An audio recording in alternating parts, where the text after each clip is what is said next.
Good morning, ladies and gentlemen, and a very, very warm welcome, if a slightly chilly-handed welcome to the Harrogate Spring Flower Show. Happy Friday, everyone. My name is Sarah Owen Hughes, and I'm the head gardener at Rudding Park Hotel, just down the road, and I've got my boots on the bed. Please don't tell anyone that I've got my boots on the bed on the Human Gardener stage today. And I'm here with my cohort and partner in crime, Faith Douglas, who's a curator at a local arboretum. And we're interviewing the most incredible range of people from all different aspects of horticulture this weekend. It's such a joy and a gift for us. And I thought we'd start with a real wowzer team this morning. I thought we'd really treat you. So we're absolutely delighted to welcome the team from Brunswick Organic Nursery in York. Guys, you'll be pleased to hear there are people sat in the audience who already shop at Brunswick and know you already. So please put your hands together and give a very warm Harrogate welcome to Josh, Graham and Robin, our community gardeners. So, guys, thank you so much for coming to talk to us. Can I just say, look at the crowd of people come to listen to everything you've got to say. That's fantastic, isn't it? You guys are like famous or something. No, we're not. No, we're I not. think you might be. Or infamous. We're not famous yet. Oh, not yet. Did you hear that? Not yet, Not yes. yet. Maybe after today. Yeah. I don't know yet. You don't know yet. We're Watch not this VIP. space. I think you're definitely VIPs. No, we're not VIP. I think you are. I don't think so. No. So, Josh, would you mind just telling us a little bit more about Brunswick? What exactly you do and where is it? Well, it's in Bishopthorpe, near York, and it's a site just off the cycle path, and we grow a huge range of organic plants. There's some just over there, lots of organic herbs and garden plants, and we more usually can be found out in the community in our vans as Brunswick Garden Services, looking after other people's gardens. We do blocks of flats, we do a big school, we do little private gardens, all kinds of general maintenance gardening. And I think also we need to say that you have an amazing cafe, because for years... No, we did have a cafe. You did have a cafe. Yeah, but now we've got a bar where you go into the shop and you buy your hot drinks in the shop. So the shop's got their own Perfect. coffee That sounds handy. station, It's really stuff in the good park habit. Because you're on the Sustrans route, aren't you? Yeah. So the cycle route into York. So you can cycle along the solar system and you stop at Brunswick. You can for walk in from the back gate. Exactly, through the back gate. You can park up your bikes, have a coffee, buy plants, wonder how you're going to get them home on your bike, Well, and eat some cake, which is what I've obviously done many times with my children. Graham was telling me earlier that apparently if you go on a Wednesday, Thursday and a Friday, he makes scones for you.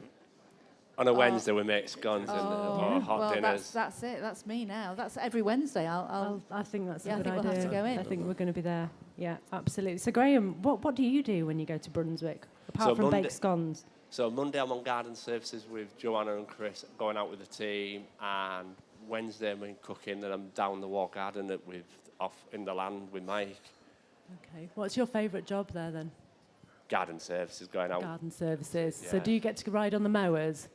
We push the mowers. We don't have any ride-ons. Yeah. We like to play with a blower, strimmer. Blower's good fun, isn't it? Yeah. Quite. Do you ever blow Joss with a blower? No. Have you ever tried doing that? You should No, try no. that. And get you into trouble now. Giving him ideas. I had a group of students once who blew a massive leaf pile with the blowers, and then I turned round and one of them did a somersault in it. And they blew it again, and they did more somersaults. And I had to keep saying, please stop doing that. And my boss walked past, and there were two students hidden in the leaf pile, giggling. Sounds like great fun to me. It was hilarious. So, Robin, what do you do when you go to Brunswick? What kinds of jobs?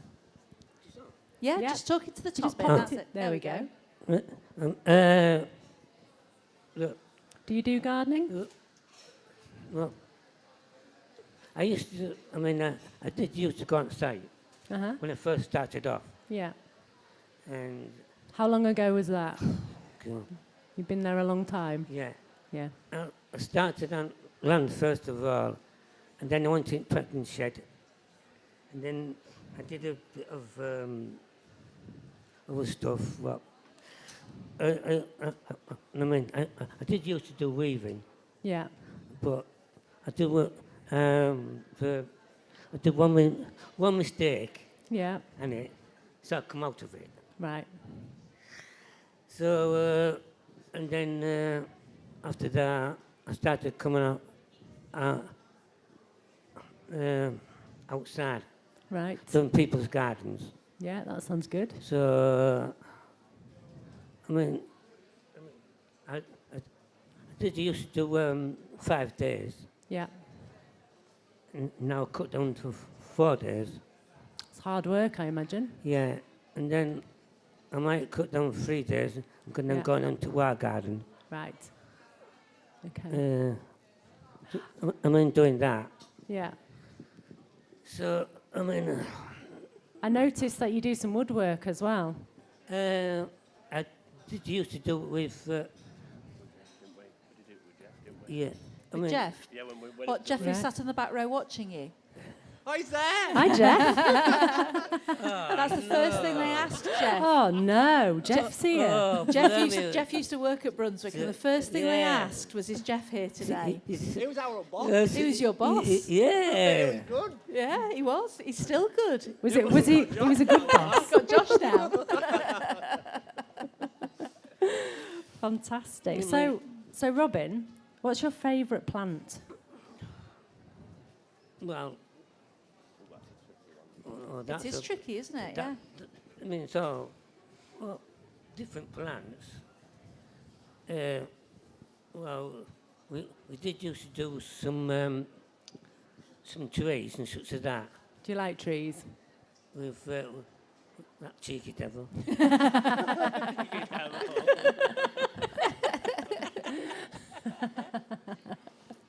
Yeah, I mean, I used to like it. Yeah.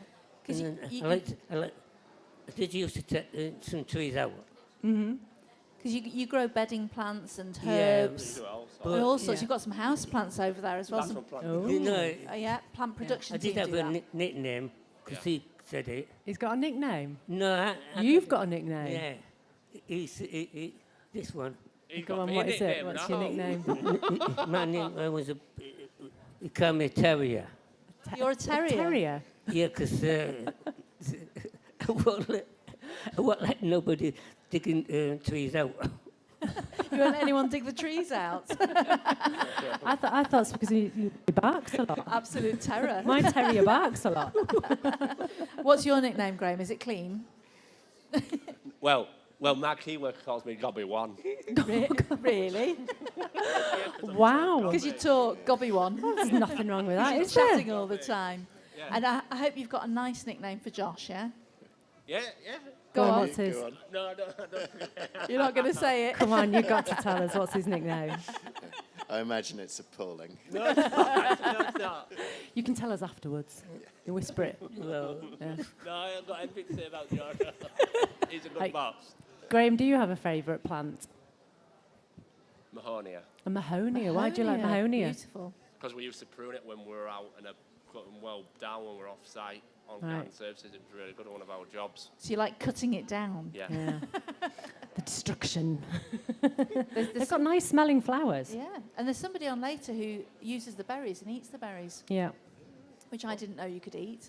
But we don't go around eating berries, do No, we? no, not Unless unless we you're know what the absolutely berries sure are. you know what they are Yeah. for sure. Yeah, we for don't sure. do that. So what is it, guys, about Brunswick that makes you so happy? Because I can just see when you walked in this morning, you were so happy to be here. You were happy to be showing off your bird boxes and your plants and talk about what you do. What is it I about mean, Brunswick? I did used to do some bird boxes with. Yes. you The man used at to the bu- back that we yeah. don't Yeah. talk about. Yeah. I did used to do some beds, worse beds, as well. Yeah. So I like doing them.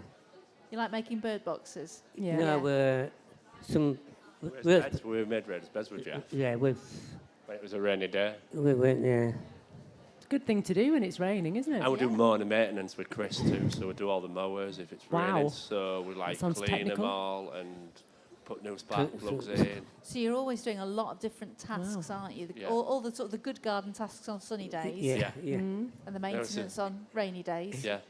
yeah. You sound it's- really handy. Yeah, but It it's all is. open to the public as well, though, isn't it? So Yeah. Yeah. you're an open nursery where people can buy the plants, Yes, we and are. if they live close to you, you might be able to do garden maintenance if you've got the capacity to do so. Yeah, Yeah, yeah. fantastic. Oh, yeah. Fantastic. The, I don't know then. I mean, we used to go to Leeds. We still do that, don't we? Yeah. To do cut grass at Leeds. Yeah. It was. It is a church. To a church in Leeds. Yeah.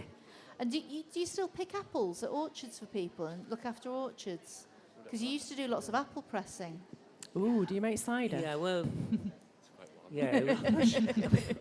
I wish. I think most of our apples go and be pressed by a company in near Malton. Right.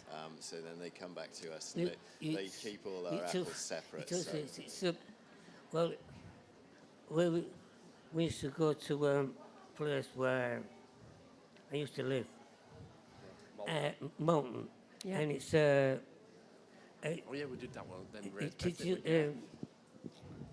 we? it is a place. It's still, I mean, it's still a farm, and well, it's changed a long time since I've been to it.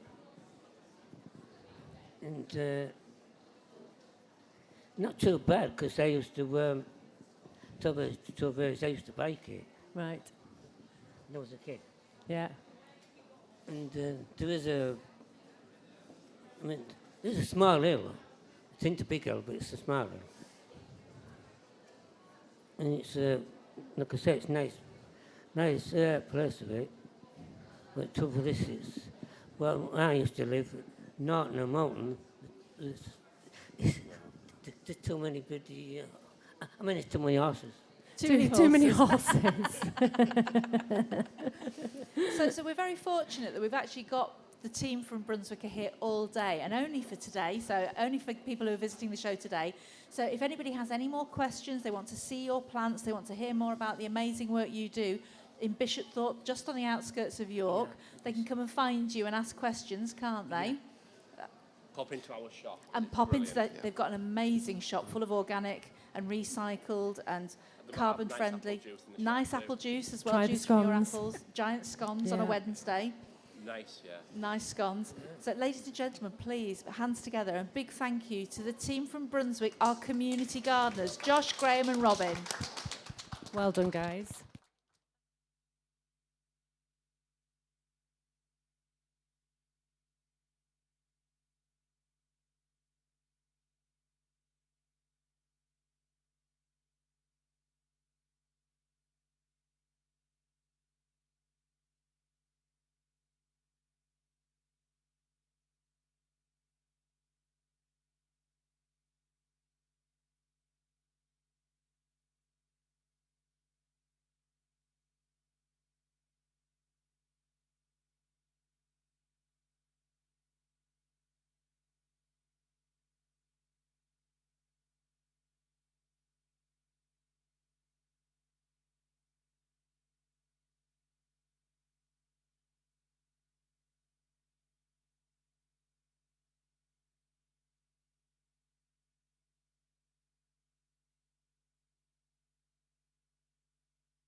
Good morning, ladies and gentlemen, and a very warm welcome, if slightly cold-fingered, start to the day here at the Harrogate Spring Flower Show. Happy Friday.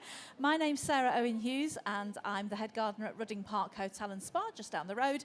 And I'm here with my great friend and partner in crime, Faith Douglas, who is a curator at a local arboretum. And we're having just the best week ever. We're interviewing people from across the range and spectrum of horticulture, the different elements, people that you might not even have heard of, because we want to explore the huge variety in our industry. And we're particularly excited with to be talking to our next guest, apart from the fact he's got the best jumper in the world. John is a member of the Daffodil Society and a phenomenal horticultural colossus, I would say, because you know so much and you've done so much in your life, and we want to hear all about it. So please put your hands together and give a very warm welcome to John Freer, our daffodil gardener.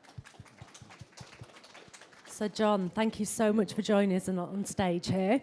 So the first time I met you, or noticed you, because it was more noticing because of the jumper you were wearing, was last spring, actually. And I was wandering through the floral hall up there where the exhibitors were, and I was looking at, I just spotted a jumper, and I was like, wow, what is that? So I came over to have a chat.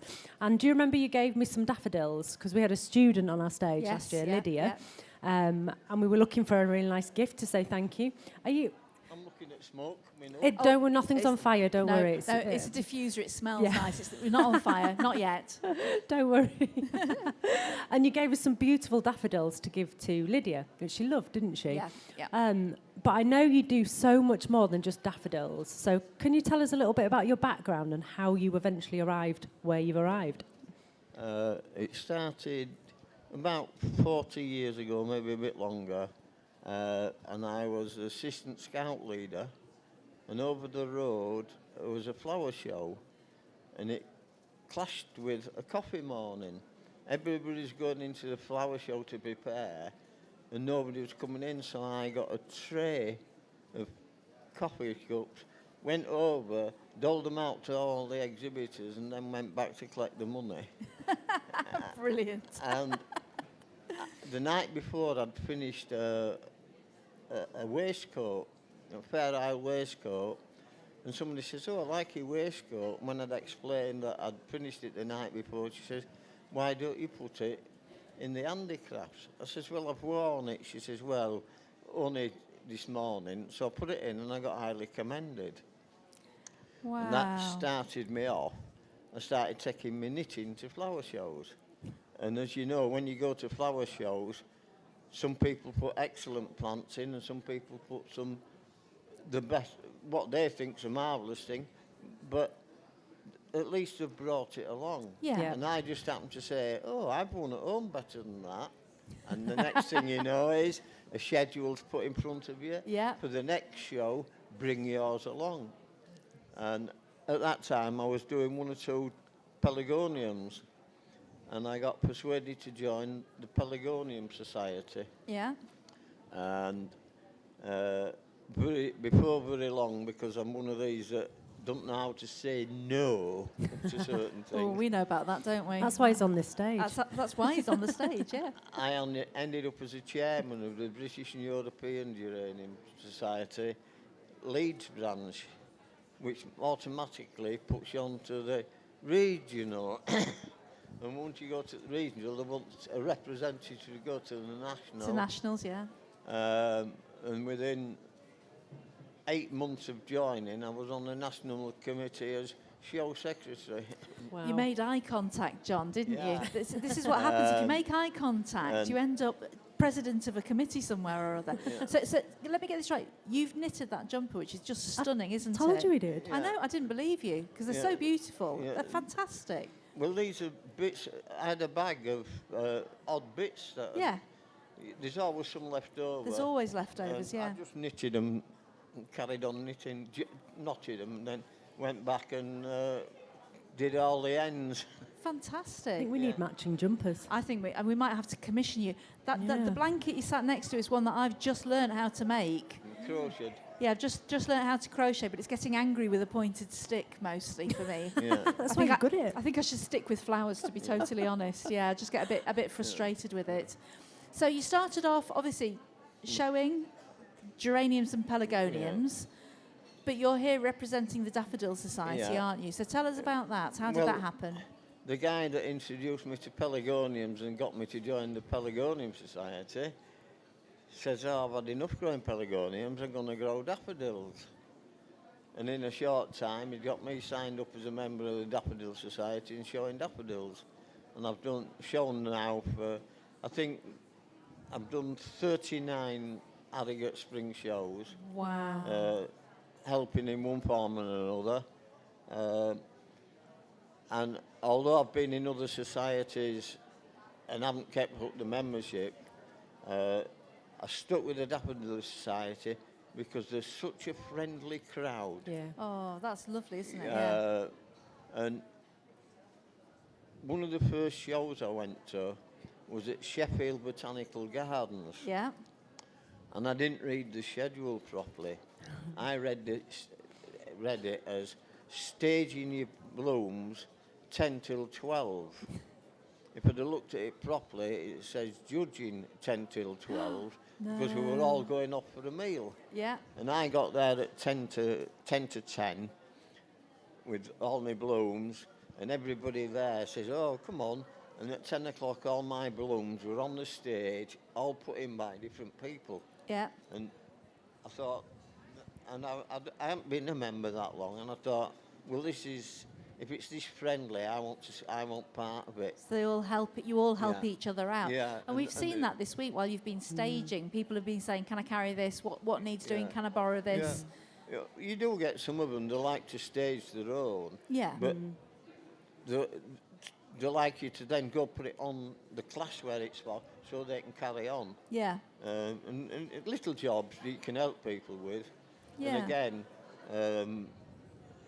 there's a show at Elsica, and there was a young man there wanting somebody to help him with his flowers, and I was doing somebody else's who'd showed the day before but couldn't make it. So I'd taken her flowers down, and was staging them, and I says, when I've done this, I'll do yours, you know. But he got somebody else because he was too impatient. But it's the kind of thing we do. Yeah. So what's involved in staging flowers then? Well, you cut your flowers and you pick out the best ones. Yeah. And when it comes to actually staging them, you've got a vase, a little bikini vase for singles, then a 9-inch tall one for threes, and then there's a bigger one if there's any classes for 5. Yeah. And what you do, you put some moss in Yeah. the top to hold your flower in place. Right. And of course, if the petals are a bit crinkly, you straighten them out. And when I first got in, there was a gentleman, he says, I'll show you how to do, you prepare them and straighten them out. So he says, what you do, and he poured some whiskey in a glass. Right. Had a sip of his Had a sip of whiskey. breathed on his thumb and the first finger, and he Right. says, and you just stroke it like that. So you stroke whiskey breath on your No, fingers so onto your I thought, petals. Wow. Well, like this, he says, the only trouble is, he says, when you get to flower number 50, you start pulling petals off.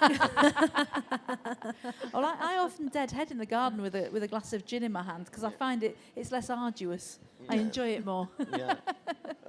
As I said, there was such a friendly crowd. Yeah. I have been in Clematis Society, Yeah. the Coleus Society. Unfortunately, the man that started that wasn't very well, Right. and the society only lasted about 2 years. Oh, Yeah. that's a shame. Yeah.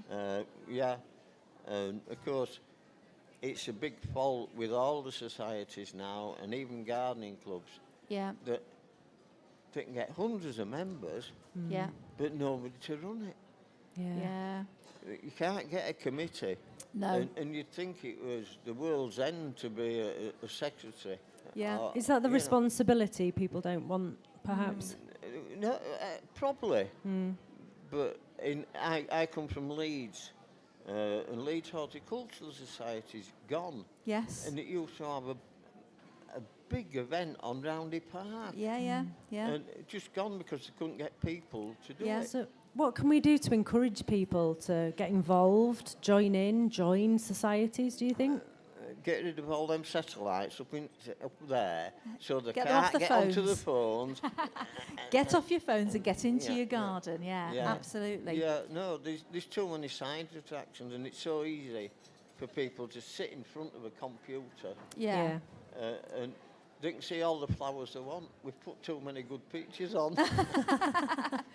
So we've had a tough spring. We were talking about this yesterday, weren't we? It's been a bit of a tough spring. It's been a bit wet. It's been a bit cold, and it's taken longer than we'd like for all the daffs to come out.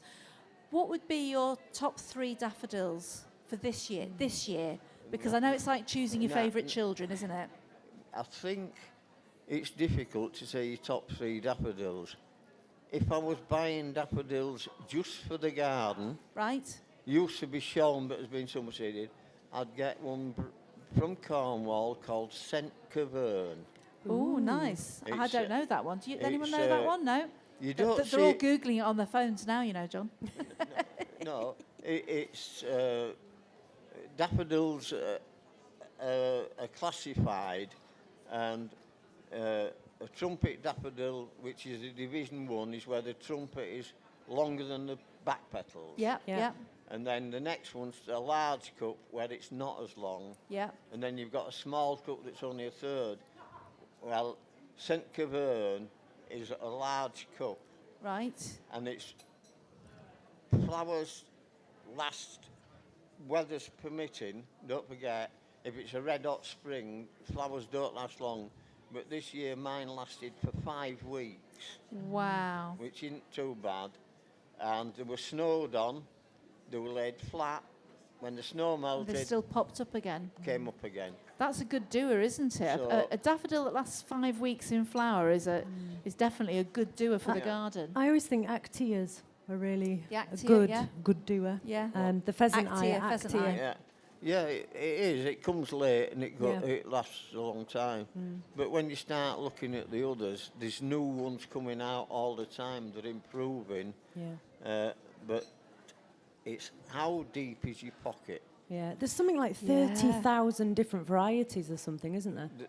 There is. That's named varieties. Yeah. Yeah. But what you've got to remember is for everyone that's been named, there could be 100 that weren't named. Yeah. Yes, The yeah. sisters.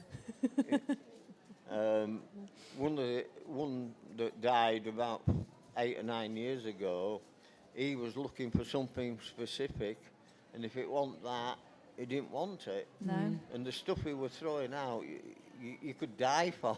Yeah. Oh, wow. Unfortunately, he decided to sell bags of unnamed varieties, and there was some nice stuff amongst it. That's quite Lovely. exciting, isn't it? It is, yeah. Getting Yeah, a 'cause bag you don't of... know what you get. You Yeah. don't know what you A get. lucky That's dip. interesting. Yeah. Yeah. But as I say, it's how deep is your pocket. Yeah, You can- absolutely. You can buy some cheaper ones with, say, £1 a piece. Yeah. But if you want to be really extravagant, you can buy a new variety for £40 a bulb. Yeah. It's big money, isn't it? Big money for Yeah. a daffodil bulb. Yeah. So if you want to be inspired by the daffodils, John and the Daffodil Society are just inside on the right-hand side as you go in. And they've got their show today. They've got the competition flowers today. You can see Yeah. those. Talk to the team. They'd love to speak to you. You don't have to be an expert in daffodil growing, but anybody who loves that little pop of yellow in the spring, think about joining, because it's a society that would really welcome the support and help. Yeah. And they're a super friendly group with an amazing taste in knitwear. Ladies and gentlemen, please put your hands together, and a huge thank you to John Freer, our daffodil gardener.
Good morning, ladies and gentlemen, and a very warm-hearted, if slightly cold-fingered welcome to the Harrogate Spring Flower Show. Happy Friday.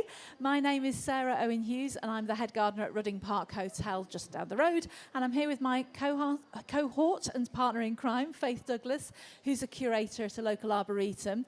And we're having the best week. We are introducing people and interviewing people from the whole breadth and depth of the horticulture industry. Some amazing stories. You can see them all on Instagram. They're all going live onto YouTube as well. So hello, people out online. And there are very, very few people that we interview that we ask back, mostly because there's such a range of people in the industry that we want to talk to. But after meeting Pippa at the Autumn Flower Show last year, we had to get her back on stage because she's got such an interesting story to tell.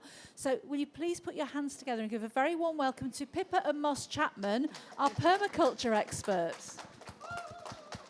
Thank you so much for joining us, both of you. And Moss, can I just say your name? Yes. Moss is my favourite thing, right? So before we start, I've got a little gift for you, right? This is a moss ball. Moss balls are my babies. It's not really moss, it's actually algae. But you can just look after that. He will sit there in a little glass jar or wherever. You could put it in a fish bowl like this one. You could get some friends as well, perhaps. And you don't need to do a great deal apart from maybe roll it around because they feel really nice and change the water now and again. David Attenborough did a programme on moss balls, so you have to look that out. We'll have to look that up, won't we? Yeah. Definitely. So Pippa, first of all, congratulations. The winner in the best borders this year at the Flower Show. Thank you very much. A stunning permaculture garden, a micro garden. Yes, micro forest garden. So I'm really on a mission to show how you can do forest gardening on a really small scale in any garden, because I know a lot of people come to me all the time and say, I just love this concept of a multi-layered food forest, but I haven't got a spare acre in which to grow loads of fruit trees. And so I was really wanting to show how you can do that even on just the size of one border here at the show. And how big is that border? I can't remember the exact figures. I think it's something like 1.5 by 3 meters. So it's quite small, aren't they? Yeah, really so small. it is small but space. packed full. How many different plants have you got in there? Gosh, good question. Many different kinds. It's absolutely jammed full of food, isn't it? Yeah, it's lots of plants that you have in your gardens already that you won't even realise are edible. In fact, I have it on good authority from the judges that they had to Google themselves because they didn't believe me that hostas are edible. So there'll be all sorts of surprises of what you have in your own garden already that you can eat. So just for those out there listening and watching that maybe don't know much about permaculture, could you just explain exactly what permaculture is, what it means? Yes, so it's very broad. A lot of people think of it as being a bit of an ethical organic gardening way of doing organic gardening.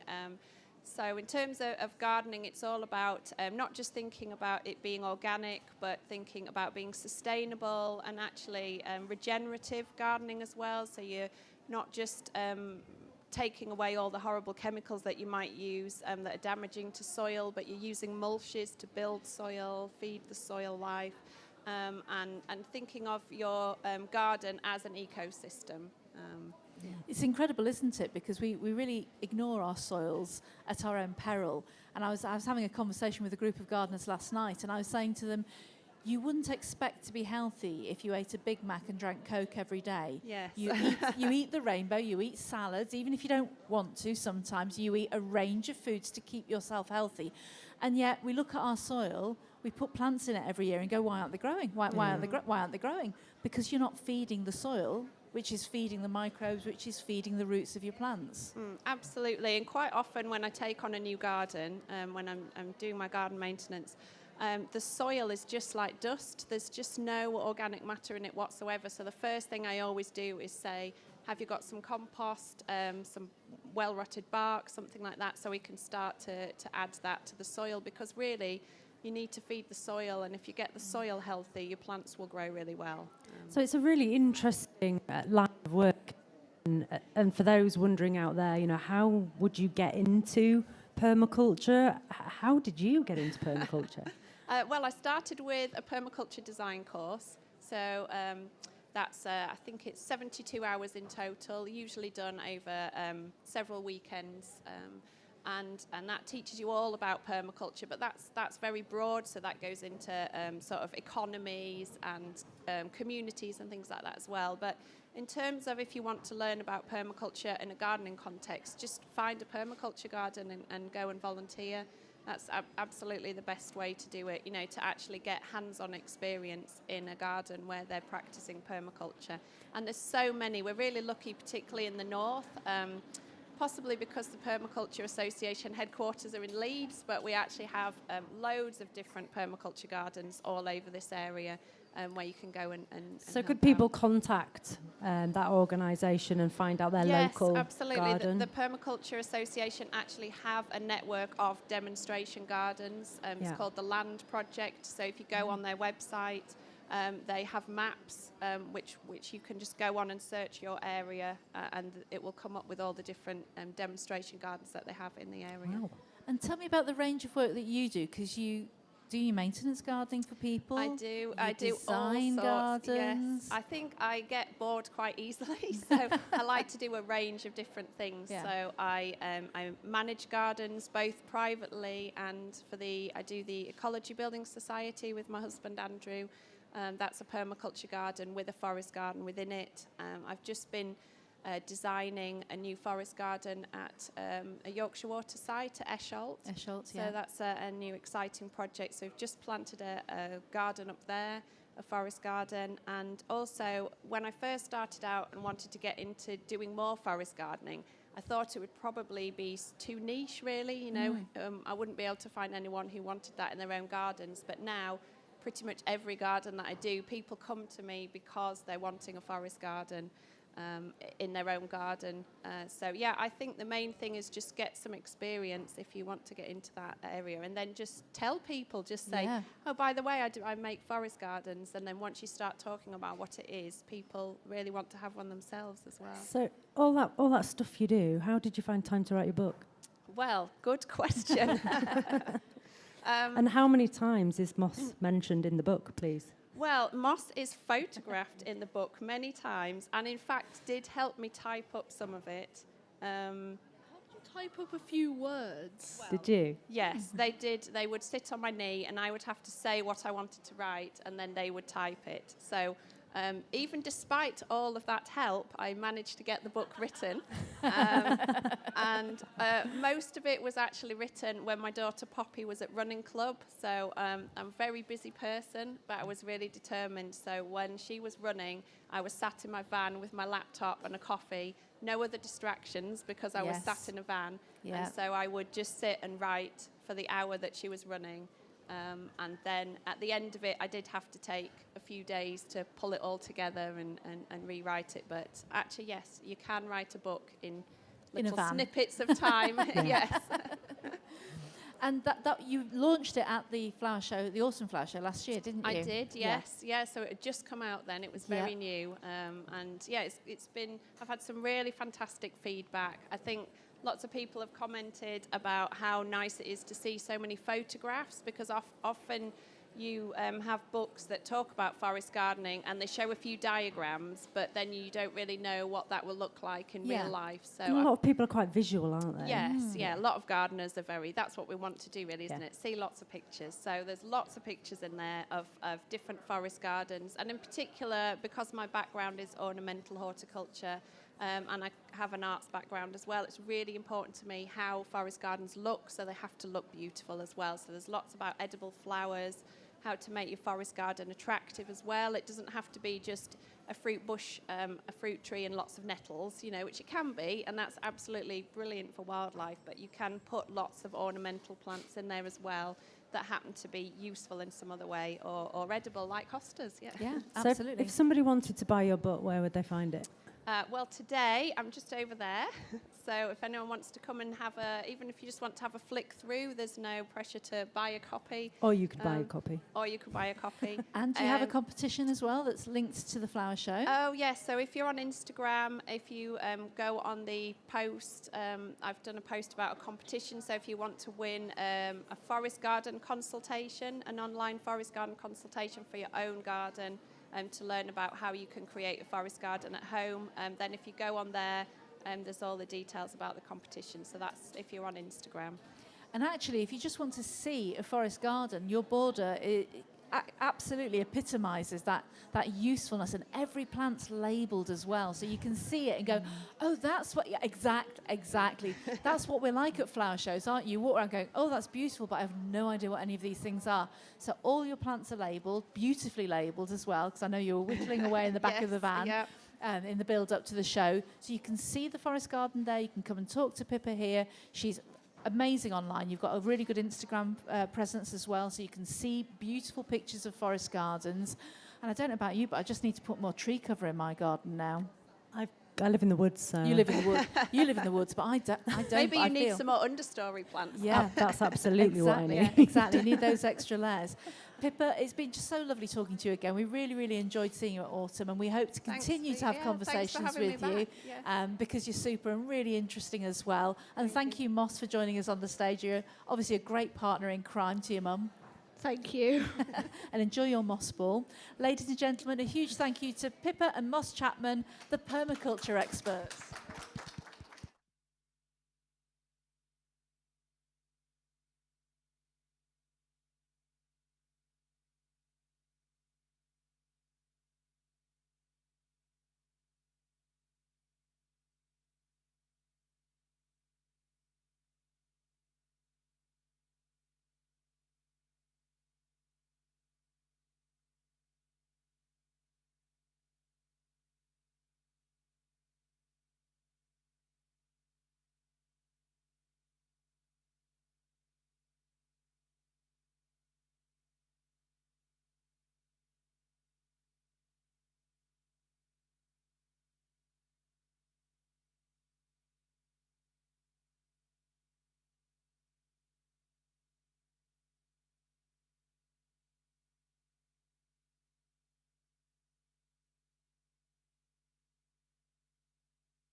Ladies and gentlemen, a very warm-hearted, if slightly cold-handed welcome to the Harrogate Spring Flower Show.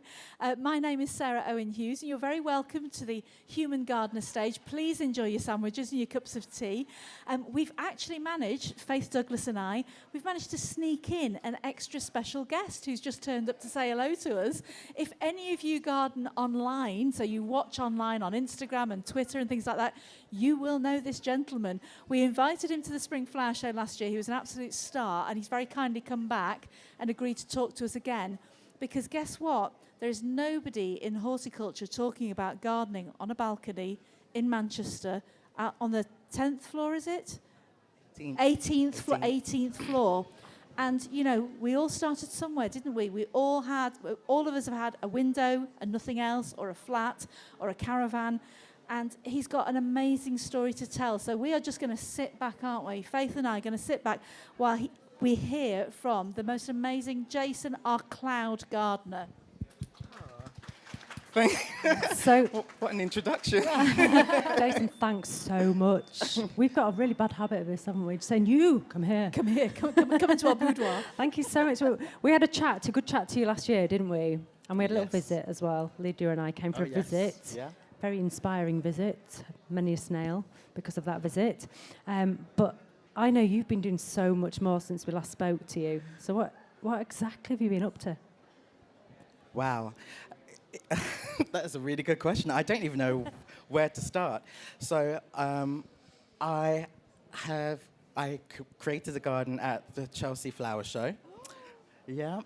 Excuse me. Woo! Woo! Thank you. Did it get a medal? Did you get a medal? I did. I won a silver gilt medal. Ooh. Applause. I love this. Yes. And who did you talk to? Who stopped in her buggy and had a chat to you? Auntie Liz. So Lizzie Queen.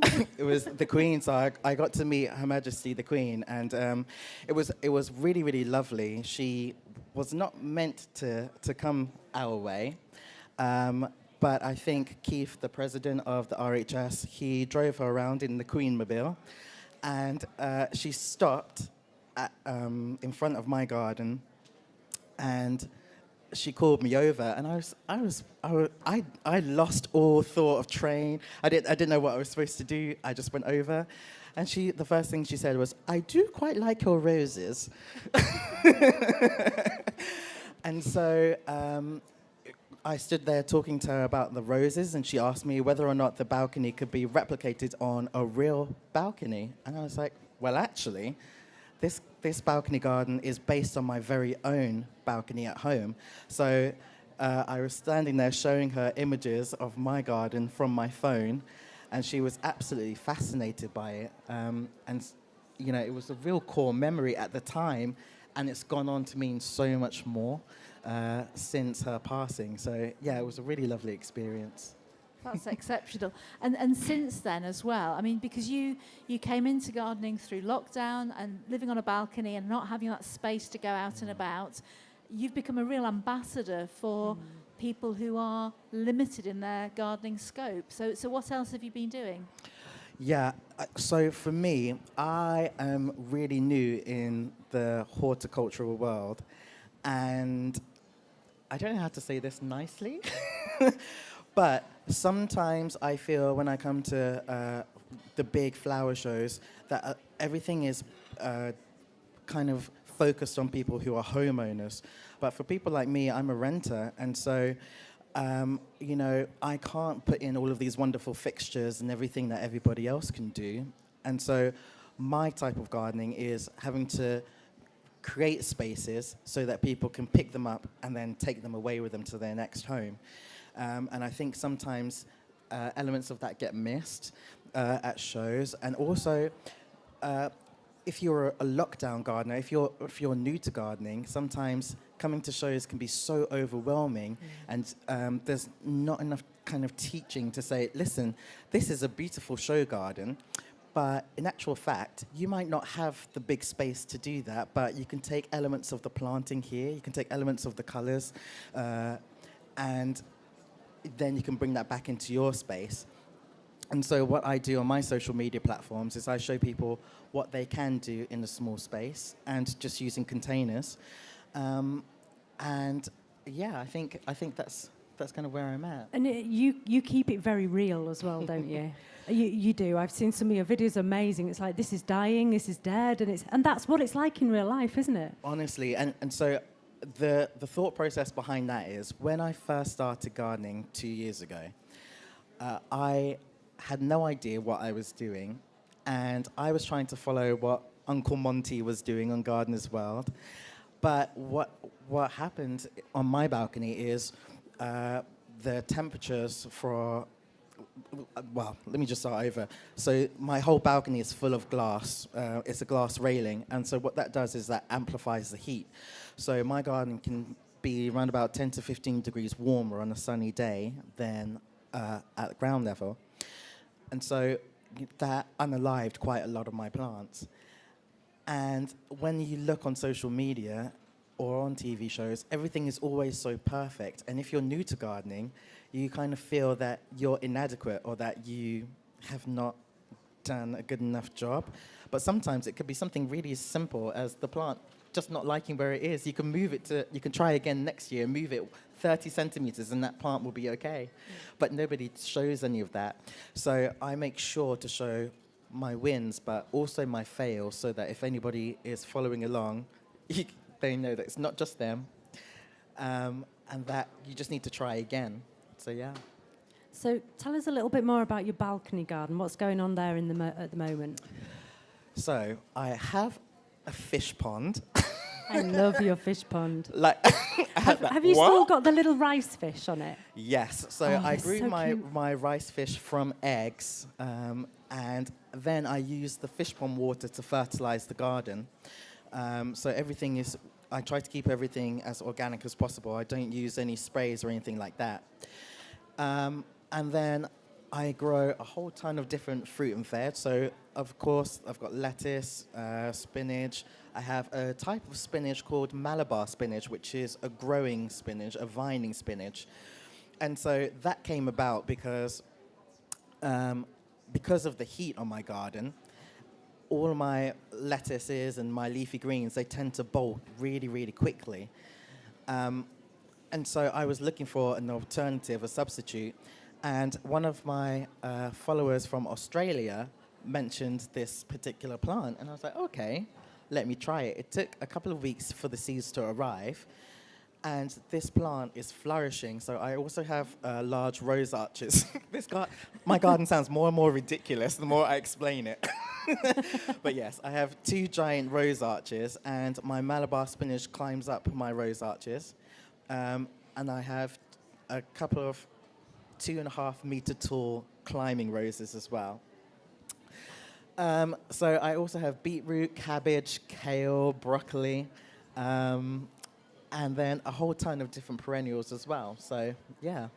There's lots of colour on that balcony. There's lots of colour, lots of joy as well. And again, you're a great fan of buying from the local DIY store if need be, or the supermarket, because as you say, it needs to be accessible and portable in an urban situation. And we've seen the videos of you trying to get compost up to the 18th floor. It's not easy. Challenging. But I think one of the biggest challenges, again, which you've been very open about, is the lack of ready water, so you can't save rainwater, and the fact that you haven't got a natural biosphere. So if you get a pest, you get a pest because there's nothing to eat them up there. So how do you manage that? 100%. So there are a couple of components there. So with in terms of the plants that I get, sometimes for me, I live in the city centre, so of Manchester. I don't drive, and the only places I can get to are my local B&Qs, Dobbies, and one of my local garden centres. And it was really funny to me because I created this garden at Chelsea, and some of my marigolds have come from B&Q. Brilliant, you heard that here? Yeah, I love it. You can imagine the flower show grasping their pearls at that point. Chelsea, of all places. How very dare you. Notice I'm not back there this year for some reason. No, but you know, so for me, the goal is to get people to garden. And so if all you can afford and if all you can have access to is, B&Q just to get started, I think that's perfectly acceptable. Yeah. And the point of my garden at Chelsea was to show people, look, you can have some cheaper flowers, but group them together really nicely and have nice containers, and you can have an absolute masterpiece that the Queen would stop to say hello. Absolutely. So I think that's really, really important, is to emphasize that. And then in terms of my own garden and its unique biosphere, that was something that I didn't understand when I started gardening. So you just think, you just get a few pots out there, a few plants, and then all of a sudden, I noticed that there were 1 or 2 insects that came. But in my very first year, it was all predominantly about self-sufficiency. I was on a mission to grow everything from seed, have a whole load of, edibles. But my wildlife was kind of lacking. And the next year, I think we went through a really awful winter, and it was very frost-driven. So I lost quite a lot. I started again, and I started to incorporate some flowers. I incorporated a pond, and all of a sudden, I have hoverflies, I have mosquitoes. Who'd have thought you could find slugs on the 18th floor of a balcony? Yeah. But you've had them, haven't you? I have. So I have slugs, I have worms, snails, spiders. And so it becomes, because the whole garden in itself is man-made, it's not natural, it means that me as a gardener, I have to kind of step in and intervene a bit more. And so for me, when I have slugs, they don't have any natural predators on my garden. So I will have to collect them up, and I take them all down in the little Tesco's muffin box, and I take them down to the local park, and I just put them by the side. A lot of people will say, Jason, why don't you just throw them off the edge? But like, I could just see it on the Manchester Evening News, cloud gardener murdering slugs. So I choose not to do that. What about the people walking by below? It's raining slugs. So without giving too many secrets away, what's next for you? What have you got planned? Because I know that you have fantastic online content. You've been involved in designing instant gardens for brand new flats and apartments. Yeah, so this is I've gone into garden design. So I design spaces now and do consultations for either your average Joe or for urban developments. I created a garden at Tatton Park last year, and it was all about urban developers, because I have a little bit of a bee in my bonnet with some of these guys. I'm not sure if you've seen it. Sometimes in the city, they will create these brand new developments, and then they put in what I call car park planting. Yeah. Lots of shrubs. And they say, we have it this way because it's low maintenance. But my point of view is you could throw in some echinacea there. You can throw in some lovely plants that are really low maintenance, some salvias that are drought tolerant, that even when they have died off, they still look pretty. Yeah. And so I've been trying to teach some of these urban developers that actually they can do a little bit more. And so that's been a really, really unique part of my job, is going out and instructing them. And so I'm now going to be working with one urban developer to help create some more allotment spaces in their housing estates, because I think that rather than having those awful lawns that they put in, by creating allotment spaces in some of these housing estates, it kind of helps to create a sense of community. Yeah. And I think people will care about that space more. There'll be less litter there. And, for these developers, I'm pretty sure that there will be at least 1 or 2 people within this huge housing estate who will be interested in doing that, meaning that there's no cost to them. You build that, and then people will naturally take care of it. Absolutely. So there's a lot more work like that going in this year. And have you got any show gardens coming up this year? Notice I had to pause there. Yes. I don't want to get into trouble. Okay, so it's a watch this space, yeah? Oh, wait, I had press training. I believe I'm supposed to say, No comment. No. You heard that here first. So basically, you need to follow the Cloud Gardener on whichever social media platform you follow, because he will be telling you, I'm sure, when he can tell you. In the meantime, what a treat, an extra guest in our bedroom. We feel absolutely honoured and delighted. And it's just so lovely to share your journey, Jason, because we've seen you sort of from the beginning, haven't we? I think we were one of the first shows to get you involved. We were the first. So we hope you'll always stay in contact. You're always welcome to our stage. And what a delight it has been listening to him. Everyone, thank you very much to Jason Thank you Williams, so our much. Cloud Thank you. Gardener. Thank you.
Good afternoon, ladies and gentlemen, and a very warm-hearted, if slightly cold-handed welcome to the Harrogate Spring Flower Show. If anybody finds any sunshine out there, could you bring some in? Because we're just starting to feel the cold in our boudoir on the Human Gardener stage. My name is Sarah Owen Hughes, and I'm head gardener at Rudding Park Hotel and Spa, just down the road. And I'm here with my cohort and partner in crime, Faith Douglas, who's a curator at a local arboretum. And we're interviewing interesting people from the breadth and depths of the horticulture industry, beginner gardeners, experienced gardeners, people we just think we want to have a chat with. And our next guest came to the flower show last year and sat and heard us talk and was so amazing and so sort of fulsome in her praise of what we did on Instagram. We reached out and said, well, you've got an interesting story as well. Why don't you come on stage and talk to us? And she's built her first show border at the show here, and here to tell us all about it is the amazing Lucille Bowling from Hens and Blooms. So Lucille, thank you so much for joining us. Just tell us a little bit about you gardening a back garden, is that right? I do. Oh. Yeah. It's so loud, isn't it's it? loud. I do, I do. So tell us a little bit more about your back garden. Right, so it's quite a large garden. I've got a greenhouse and some little hens, Lily and Cottontail, the lavender peak and bantams. And then I've got 2 swings, a trampoline, a woodland border, I call it, along the fence. Nice. Then I've got a garage and a shed. And then I've got a little, next to the hen run, I've got a little border that I dug last year, and I've filled it with tulips this year. And the hens, because they've been in lockdown, they've been getting their necks out, and I've been finding random tulips in the little enclosure that they've been pecking away. So yeah, I've got lots of perennials. I've got hydrangeas, all of that sort of things. And then I've got, at the minute, I've got quite a lot of bulbs, lots of daffodils and tulips, and bluebells are just starting to emerge. Yeah. Got lots of wild garlic as well that I might have pinched. Acquired, recycled. Yeah, absolutely, recycled. I love that word. Yeah. So how did you get into gardening? Well, my dad's quite a keen gardener, so I think it's just sort of acquired from him over the years. And then obviously in lockdown, everyone got into gardening, didn't they? Yes. So I got my greenhouse, and then I just sort of grew more. And then last year, I got my very own little allotment. And yeah, just sort of gone from there. It's really good because the kids love it as well. They love obviously fresh things like strawberries and raspberries. And I'm really a bit of a stickler of letting them have shop-bought strawberries and raspberries for all the pesticides and stuff on them. So we do like to grow as much as we can ourselves. So I heard that you want to grow cut flowers as well. Yes. Oh, I've just been on the Sarah Raven sale. I got a load of dahlias for like £20. It was amazing. So what other kind of cut flowers would you like to grow? Oh, I like cosmos as well, roses. Yeah. I'm doing gerbers this year as well, trying with carnations and lots of grasses as well. I'm trying the bunny-tail grasses, the pampas grass. Yeah. Yeah. Pampas grass will grow quite big. Yeah. Yeah, manage you need to have that. you need to have the space for that. And again, you've taken a massive leap of faith this year because you have built your first ever competitive border at the flower show as well. Yeah, well I got done. a whole star. I'm Well proud of my done, star. well done. Well, again, you know, you've done this as a newcomer, and you've been Totally. completely absorbed by the community. And it's one of the things when you come to a flower show, you don't see this. You see the week beforehand is everybody comes on board, and someone lends you a screwdriver, and someone else has got a hose pipe, and somebody else has got a flask of coffee, which we all seem to run on. And it's a fantastic community. So you've been building your little your border, which is what, 1.5 meters by 3 meters or something, I think. Yeah, it is, yeah. You've been building that with colleges as well and other professionals, and been very much part of that show garden community. Oh, definitely. And how's that been for you? Lovely. It's been really, really nice. Just to sort of, because obviously this isn't my job, you know, I'm a stay-at-home mum, and I just like gardening. I've just sort of got into it. But there's people, it's their actual jobs, and it's been really nice to sort of mingle with them. Obviously, there's yourselves, it's absolutely lush. But it's really nice to just sort of mingle and just get to see the other side of it. They're a nice bunch, aren't they? Yeah, They're a absolutely. nice bunch. And it becomes a bit of an addiction, tradition, doesn't it? You Yeah, will find yeah. yourself back here every year, yeah. guarantee No, it. absolutely. Yeah, we're both itching because we haven't built gardens Yeah, this year. first year ever that I've, Wow. yeah, Yeah, that you've I've not not built a garden. Yeah, yeah, had yeah. my fingers in the soil up there. Yeah. I won't be doing it again though. No. No, next No. year I'll be in. Well, we're on a comfy bed this year, so why would you bother building a garden when there's a bed to lie on instead? So obviously you're growing cut flowers for yourself, and you're going to be growing food for yourself and for your family. Yeah. What other gaps have you got in the garden? I mean, under the trampoline, to me, is prime real estate, isn't it? If you can get past the shadiness. Do you know what grows under my trampoline? Go on. Thistles. Thistles. Thistles. Yeah. The chickens would love that. Yeah, they That'd be do. fine. And There there's you go. multiple dips in the soil where the chickens have their baths as well under the trampoline. Yeah, underneath my trampoline, there's lots of stinging nettles. My kids Yeah. quite like to go under there for a game of hide and seek, and they always come out with some The stings. yeah. Yeah. But it's just really lovely starting out, having a go, getting your family involved. And again, children love growing and they love fresh food, and that's how you get them eating greens, isn't it? Definitely. But also meeting a community of gardeners online, because you record what you do online, don't you, on Instagram and yes. other. What platforms are you on? Just Instagram. Just Instagram. Yeah. And again, you're creating a whole following of people who are going through the same thing and having the same sorts of experiences. So even if you're not able to go out and visit, you've got your own backyard neighbourhood, haven't you? Oh, absolutely. Gardening isn't a thing. It's very much a vibe. You know, you can't really describe gardening, can you? Yeah, It's just gardening. It's life. Yeah. It really is. life. Just going out and just, weeding or sowing seeds or watering. It's just that head clearance. It's just it's incredible. And I love gardening. Absolutely. I really, really do. So what future plans have you got then? Apart from your cut flowers, what else? Well, this year is going to be the year that I grow my own sponge. So loofahs. The loofahs, yeah. Right. Last year I had 5 male flowers and then 2 female flowers, but all at totally different times. So I tried my best to try and hand pollinate, but it didn't work. But this year I've got about 6 loofahs grown now, so I am definitely getting one sponge out of one of these plants. Definitely. I love it. Yeah, they're great because you can you obviously use them as your kitchen scourers Yeah. as well as in the bathroom, Yes. cut them Yeah. into chunks. Yes. Yeah. They do And- that at some of the National Trust properties. Yes. Are they edible? Are they edible? I think don't when know. they're small, Yeah, I they think are. they are. Yeah. But I think once they get to past a certain size, they get a bit bit tough. hard. Yeah. yeah. tough. Don't we all? Speak for yourself. So what are you looking for at the show this week when you're visiting? What stands have you been attracted to? Do you know what? I'm really sad actually because DT Brown Seeds aren't here. And No. every year I come and I buy rainbow chard from them. And they're not here this year, so I've had to buy it from somewhere else. Oh. But you've got your Yeah. rainbow chards. Got my set up, rainbow ready to go. chard. Good. I've got some gladioli and some begonias as well.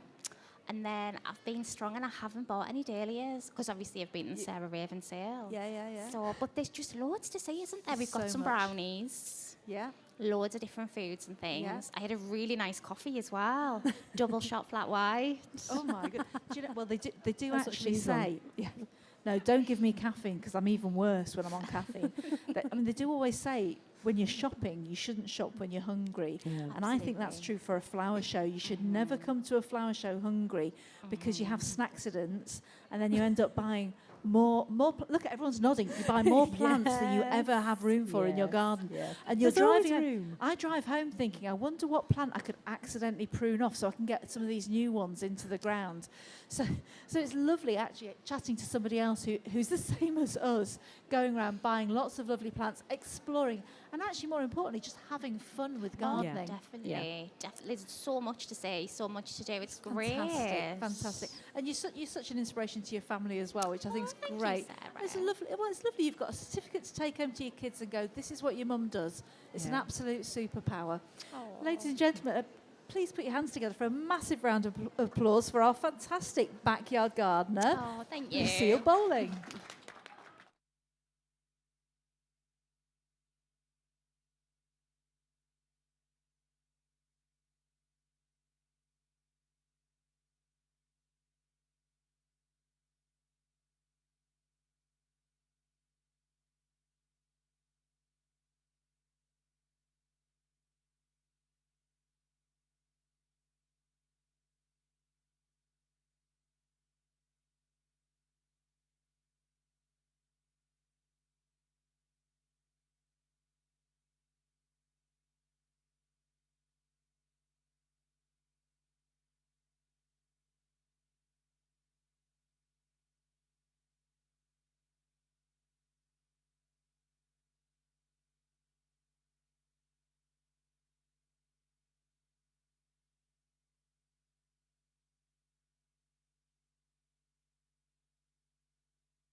Good afternoon, ladies and gentlemen, and a very warm-hearted welcome to the Harrogate Spring Flower Show. Happy Friday! Please come and pull up a pew, sit down and join us. Rest your feet for 15 minutes before you think about what else you're going to buy. You should never go shopping on an empty stomach. We all know that, but I know you'll all be buying lots of things as you go around. My name is Sarah Owen Hughes, and I'm the head gardener at Rudding Park Hotel. And I'm here on stage with my friend and partner in crime, Faith Douglas, who is the curator at a local arboretum. And we've created the Human Gardener stage to explore people who maybe you don't see at flower shows, who come from other areas of horticulture and the natural world, and to hear some of their stories. And I'm really interested and intrigued by my next guest, who I didn't realise that I knew virtually and didn't know in real life, because I've actually taught from one of his books and used it as a core text for a number of years. So I was slightly taken aback when I worked out who it was. It's called fangirling, Sarah. Slightly embarrassingly, yes. And the thing is, he now knows I live in Knaresborough, so there'll be a restraining order on me before long. But James is the manager of two research groups at the University of Leeds. One is bioenergy, water and waste infrastructure, and services engineered for resilience. So he's an illustrator, and he collaborates with science to communicate science and ecological ideas to communities, which is how I know of him, because of his dream of a low-carbon future. But today he's here to talk about Longlands Common, which is a really, really exciting project in between Harrogate and Knaresborough. So please put your hands together and give a very, very warm Harrogate welcome to James McKay from the Woodlands community. So thank you so much for coming to talk to us, James. I met you, how long ago was it? I think it was about 2 years ago. Yeah, a couple of years ago, because I had a little visit to Longlands. So I'm really, really interested to hear how far it's gone. I have been following on social media and having a little look at what you've been doing and how it's been developing. So do you want to just tell everybody what is Longlands Common? Okay, yes. Thank you for the introduction. So Longlands Common is a community-owned woodland that we've created in the Greenbelt area between Harrogate and Knaresborough. And so it's a really exciting story about a community taking charge of the land around the community. So I got involved originally because the whole area was under threat from a road development. They were going to drive a bypass around the northern edge of Harrogate and Knaresborough through the Greenbelt area, which was threatening Nidd Gorge. So anyone who knows Nidd Gorge Woodlands knows that it's a beautiful place, and it's really an asset for Harrogate and Knaresborough. It's a really wild area right next to the urban fringe. So it's just an incredible place. So obviously everyone in the community came out against the road development, and we were expecting that we would probably fail and that eventually we would be lying down in front of bulldozers trying to stop the road coming through. But the response from the community and the response from the team of people who managed to put together this amazing campaign meant that we actually won that campaign and we stopped the road.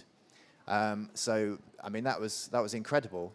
But we know that the people that were proposing the road and the developers and all the housing developers and the whole sort of big infrastructure, they're never going to stop. So it's never going to be really safe. So we wanted to keep protecting the Greenbelt. And just at the moment when we'd won the campaign, we became aware of some land that was up for sale. And ironically, it had been up for sale for years because of the threat of the road. So that had kind of meant that no one was interested in the land. And the landowner gave us a year to raise money in order to purchase the land and create a nature reserve instead of a road. So that was an amazing opportunity, but we were just a bunch of residents of the area. We didn't know what to do. We knew that we wanted to raise money, so we thought about just asking people for donations. But one of the members of the team, Chris Kitson, who was a really leading figure in the campaign against the road, he suggested that we actually become a community benefit society. And this is a type of, it's not a charity, it's like a cooperative society. So there are lots of different schemes all around the country, and they might be about running an allotment or doing some kind of community, running a community centre or that kind of thing. But we decided to become that sort of organisation in order to raise money for the land through doing a share offer, which would mean that everybody in the community could buy shares in the land so that everyone owned the land. And so we already had this team set up from the road campaign. And so we were able to put together this society and raise funds through this share offer in order to raise the money to buy the land. And actually we smashed our target. There was so much interest from the local community, and because we already had probably 15,000 people in the community involved in the road campaign who'd supported it and sent in letters to their MPs and signed petitions and all that kind of stuff. We had that base of support already, and we were able to raise the share offer and actually buy the land. And so since we bought the land, which was April 21, we've now been creating a woodland. So it's a community-owned, accessible, local nature reserve. And all of those things are important. So for us, the nature is important, the fact that it will be accessible to the community, and the fact that it's owned by the community. So everybody in the organisation, we've got something like 3,000 shareholders, and all of those people are basically families. So a family member has bought shares on behalf of their family. So we have huge support from the community. So James, when I visited, it was a really open, blank space, pretty much just fields, wasn't it? Surrounded by some hedge, from what I can vaguely remember. So just how has that open space developed? What does it look like now? Okay, yeah. So I don't know how many people here would know the area between Harrogate and the Nidd Gorge area, but it's basically a quite high, flat plateau between the River Gorge and the urban area. And as Faye says, it was just an open field. So we've bought 30 acres, which is 2 fields that are separated by a hedgerow. One field is a bit lower, one field is a bit higher, and the high one, although it's flat, you actually get amazing views all the way up Nidderdale. So that's a real asset for the centre, for the site. So now we have started tree planting. So we've just in the last couple of weeks planted the first 1,000 trees or so. We've planted a hedgerow that we had to use to divide from to make a new boundary for the land. Really excitingly, Yorkshire Wildlife Trust got some money to create ponds for great crested newts. And they had money for 5 ponds all across Yorkshire, and they decided to build 3 of them on Longlands Common. Wow. So that's really cool, yeah. So yeah, they brought in some excavators and dug those ponds, and they have like a 25-year management plan. So they'll basically be coming back and making sure it's a good habitat for great crested newts. And will they introduce newts themselves, or do you just wait for them to find the ponds? No, so they're very much, we make the habitat and then let the animals come. Yeah, and they will. So yeah. Yeah, they will, So if people wanted to get involved or support you, how would they do that? How would they find you? So we have a website. There's lots of sections of the website. So you can find out why we made the society, why we bought the land, what we intend to do with it. You can read all about all the different things that you can do as a volunteer. So what we have is site rangers. So the site is completely open, so anyone can walk onto it. So we do need a bit of protection. So what we're doing is we're getting members of the community who are shareholders to come on site for a couple of hours whenever they can in a rota, so that they look after the site. So we have a little shed with some tools and things, so the site rangers will come onto the site, look after it, make sure that there are no sort of problems with like damaged fences or vandalism or anything like that. And that's something that you can sign up to do. We will also at some point be doing further share offers in order to raise money to do various things like buy extra land that might come up for sale, or to create accessible infrastructure like disabled pathways and that kind of thing. So it may be possible to buy more shares, so you too could become a landowner in the project. So there's lots of different things that you could do, but I'll definitely visit the website and see what's there. Fantastic, James. It's so exciting to hear of something local just down the road from where we are now that's creating new landscape, new woodlands, new biodiversity. It's really, really exciting that it's being not rewilded, but being repopulated in a really sustainable way for future generations to enjoy. Yeah. Ladies and gentlemen, we could lie here and listen to you talk all day, James. That's been so fascinating.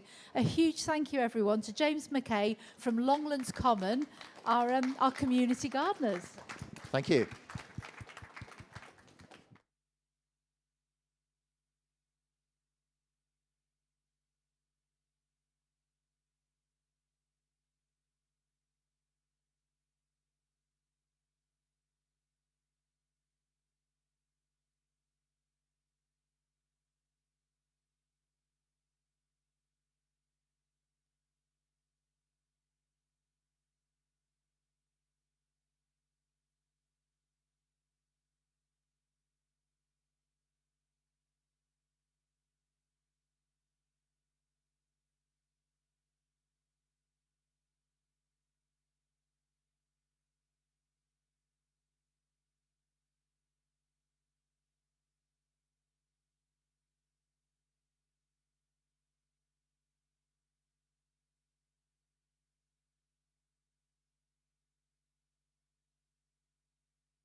Good afternoon, ladies and gentlemen, and a very, very warm welcome, if slightly chillier fingers, to the Harrogate Spring Flower Show. It's cold, isn't it? Is it warm out there? No. Oh, thank goodness for that. It's warmer than yesterday. It's warmer than yesterday. It is. It was sunny yesterday, but it was really windy. So yeah, if anyone finds any sunshine, let us know, because I'm going to have to fill that hot water bottle up soon. It's getting really, really parky in my boudoir. My name is Sarah Owen Hughes, and I'm the head gardener at Rudding Park Hotel and Spa, just down the road. And I'm here with my friend and partner in crime, Faith Douglas, who's a curator at a local arboretum. And we're having a great week because we're just bringing on people onto the stage to talk to who we think are interesting, people who come from a range of backgrounds with different stories to tell about gardening. It's a 15-minute sit down because, let's face it, your fingers and your feet are aching now from holding all those bags and going around the show. So do sit down, enjoy the chats, and hopefully you'll learn something new and interesting that will enhance your day. So I've got a bit of a bias about my next guest because Georgia was one of my students when I lectured in horticulture. Another one, a protege. But that's only because I'm so proud of her and she has such a great story. Quite rightly so. She is a wildflower specialist with a company that is one of the largest providers of wildflower seeds in the country. And guess what? They're just down the road on the outskirts of Knaresborough, just off the A1. So please put your hands together for a very warm welcome for Georgia Gilbert, our wildflower gardener. Thank you. Thank you. So Georgia, remind us, because most people here won't have heard your story, when you left school, what did you decide you wanted to do? Not a straight route to horticulture, but I decided to go to my careers advisor because I wasn't really sure what to do. I really liked flowers, so I said, help me decide what to do in my career. And she said, why don't you do a horticultural degree? So I did, signed up for it, and I was a little bit naive about it. I didn't know what I was going to think about it, but after 2 weeks, I think of being there, I was like, yeah, this is definitely for me. You can actually see, sometimes when you lock and load with somebody, I could just see the first couple of weeks you were looking a bit apprehensive, and then you just looked and you were like, this is my thing. Yeah. And it's amazing. It's a real gift, isn't it? Can you imagine at 18 actually finding your thing? I still don't know what I want to do when I grow up. and so I'm full of admiration of people who find that so early. And you grabbed every opportunity, didn't you? So we travelled. Yeah. We travelled across Europe. We did a bit of travelling. I think in the industry there's so many different routes you can go down. I think some people have this idea that horticulture is just, gardening on a domestic level. Actually, it's not. If you have a science background, you could go into the plant science route. If you're arty, you can go into the design route. If you like writing, you can go into the journalism route. There's so many different ways of going about. There's so many careers out there, and it's not a massive industry, so you can almost make a little niche for yourself as well, which I think is probably what I've done slightly. Found something that I really like, and I've just stuck with it. Absolutely. And you were very, very keen on flowers and cut flowers in particular, right from the get-go. And you did work with Morrison's, didn't you, as well, and looked into their sort of floristry, and then you've ended up where you are now with John Chambers. So tell us about your job and what is it? What do you do? So started with John Chambers probably nearly 3 years ago now. So we are a seed supplier of native wildflower seed. We work on UK provenance seed only, so it's all grown in the UK from UK stock. We have growers sort of up and down the country, and my job is basically to advise people on which wildflower mixes are best. And this can be on a really small scale, so back gardens, or this is massive scales on your new housing estate builds, your new green roofs in London. It can range from everything, really. We design the mixes, so we look at where you would find species naturally in the wild and create seed mixtures based on that. It's a very interesting job. No 2 days are the same, but it's and it's a growing job, isn't it? Because more and more people and more projects are wanting to have native wildflowers in that mix. Yeah, absolutely. New sort of legal requirements, so like biodiversity net gain requirements, they're coming in November 2023. So a lot of these projects have to have an element of wildflower on their site, so it's becoming more and more busy. We're forever expanding with our growers to sort of keep up with the demand, because it's very much every harvest we sort of use all the seed within that harvest. So it's a yearly thing, but yeah. So what kind of projects have you worked on? Honestly, it can go from anything. So, I mean, sometimes we don't always know what happens to the seed after we've sold it. We always like it when people send us pictures afterwards because we can actually see sort of the end product. But we do sort of like quite a bit of green roof stuff. We've got sort of private clients who have sort of 1 acre meadows in their back gardens, which look fantastic. Or we work with a lot of contractors who are building new housing estates. So it's really a range. It can be mixtures of everything. You can go from talking to somebody for sort of who are looking at putting like cut flowers in the back garden, those sorts of mixes, which would be 10 grams worth of seed, and then you can go to speaking to sort of a farmer who's doing like a stewardship scheme who needs like a ton of seed. So it's really ranges. But yeah. So if somebody in our audience here was to want to put wildflowers in their garden, what's the best advice you would give them? We had this question a lot actually when it was locked down. We had a lot of people that wanted to convert sort of their lawns into sort of more of a wild lawn. It is a little bit difficult with the grass seed that's normally used in our lawns because it tends to be quite amenity focused. It's quite tough stuff. A lot of it has ryegrass in it. So we normally do say to get rid of what is there if possible. It's not always possible. So what you would basically do is within your area, you would rip up as much grass as there as possible, whether you scarified this or raked it over. You want as much bare soil as you can. You would then sow 100% wildflower seed. So you would probably look at, there's different ways you can look at it. So you could look at your soil type. Don't get too sort of bogged down on this. If you know you've got a really extreme soil, so it is really damp in that corner, go for a wet or moist soils mixture. You could look at conservation focus. So if you're really wanting to introduce more butterflies into the area, go for something that will attract butterflies. Or if you're really not sure, just go for sort of a general purpose mix that maybe have like 20 species in, because chances are you'll get a good establishment of a range of species.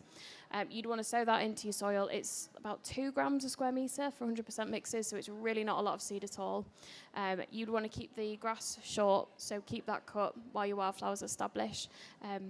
But that's basically it, really. A little bit of maintenance. But And why should we be planting more wildflowers? Because you see them popping up everywhere. Councils are starting to put them on roundabouts, on road verges. Yep. Why? I mean, for councils, well, the main thing is it's so much better for wildlife than it is just having an amenity lawn. Like it looks better.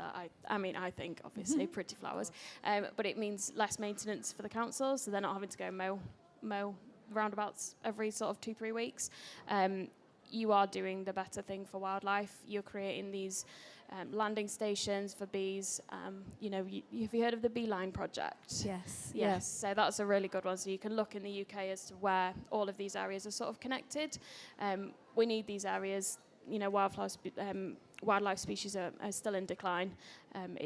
There's certain wildflowers and wildlife that are dependent on certain species to thrive. So you've got bird's foot trefoil. There's a number of butterfly species that are completely dependent on that just to survive. If they don't have that, they can't breed, they can't exist, they can't keep reproducing. So it's massively important. And wildflower meadows are in dramatic decline in the UK, even in spite of our efforts. So anything that we can do to grow wildflowers in our own gardens is actually helping to to provide those food sources and I mean, we've lost sources. 97 to 99% of our species-rich grasslands since sort of the middle of the 1920s. So it's a massive area. It's larger than the size of Wales, the amount of areas that we've lost, and that was just due to sort of after the war producing food, producing housing. We had to use that land. But obviously there's companies like us and there's ecology companies as well that are looking to protect the areas that we do still have, harvest seed from those when we can get it, but also create these new areas as well, because they just don't exist anymore. And tell me about green roofs, because I know that it can be extremely technical to grow a green roof, but you can relatively easily grow wildflowers on a shed, can't you? Yeah, so as long as you've got sort of 100 mil of substrate on there, we have a green roof mixture, so those species are quite tolerant of drier conditions. We use species that you would find on the coast quite frequently, just because they tend to be used to the sort of sandier soils, the drier conditions. But they will establish pretty well on green roofs, and it's just a case of, with those ones, you would sow it, leave it for the whole season, and then cut it back at the end of the year. But yeah, really easy to sort of get that sort of thing established. And it looks better, doesn't it? Yeah, it looks so much does, better. I've had a sedum roof on my shed for a number of Yes. years, and we're going to have to replace it because actually the problem we've got is that sparrows realise there's lots and lots of insects on it, which is great. It's great for them, but my children call them the Asbo sparrows because they are really antisocial. So what they've started to do is to pull out the flowers, and they're pulling out the grit that I've been using as a substrate. So I'm going to be re-engineering the green roof this year because it's given us so much joy. When you look out of a window and you see a green roof rather than just a shed roof, you don't notice the shed roof, but you really notice the green roof, and it does make you feel so much better about life. Yeah, absolutely. And there's so many different species that you could get established on there. I mean, I think our green roof mix has like 30 different species in the seed mix, so you know you're going to get flowering from sort of like March all the way through till October as well.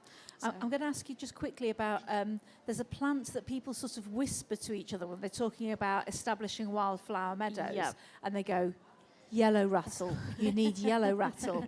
Yeah.